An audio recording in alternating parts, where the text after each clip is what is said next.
Hi, welcome to Lightning Rounds with Keith, brought to you by Inspire Respiratory Critical Care.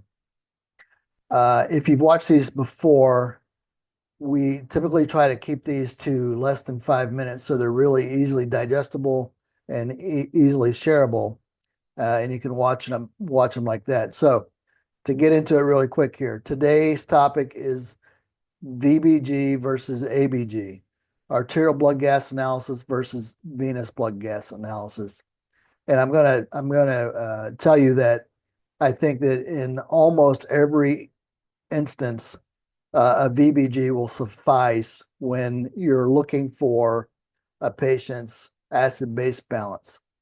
A VBG has a 100% negative predictive value for hypercarbia, which means that an ABG PCO2 cannot be higher than what the PCO2 is on a venous blood gas.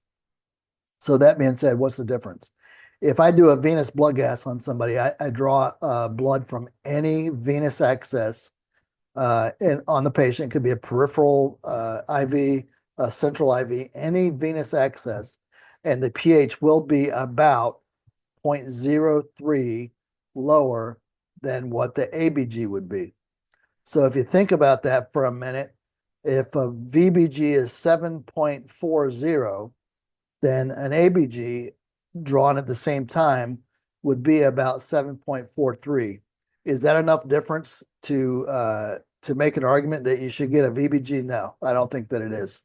Um, a PCO2, a PCO2 on a VBG will be about 5 higher than what it would be on an ABG. Is that enough to make a real difference in terms of how you approach somebody's ventilation support? I don't think that it is. And finally, bicarb level. A bicarb level is going to be about 1 millimole difference between, or maybe two, between an ABG and VBG.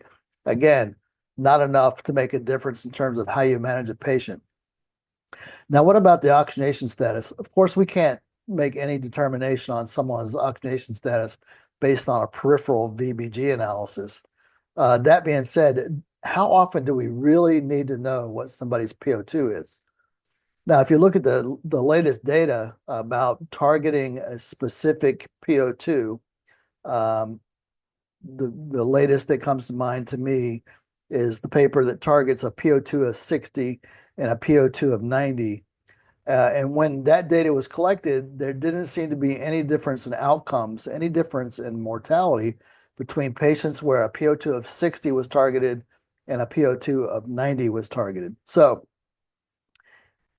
does it really matter if you do a ABG and a patient's PO2 is 60 or a PO2 is 90? And I think that oximetry typically is the standard in terms of monitoring someone's oxygenation status. And so again, the paradigm shift seems to be heading towards not being as concerned about what somebody's PO2 is anyway. So all of that being said, in critical care, you can never say never, right? And so I wouldn't sit here in front of you and say that you should never get an ABG. But what I will tell you is that the majority of the time, a VBG will give you very similar data to what an ABG will give you in terms of acid-base status.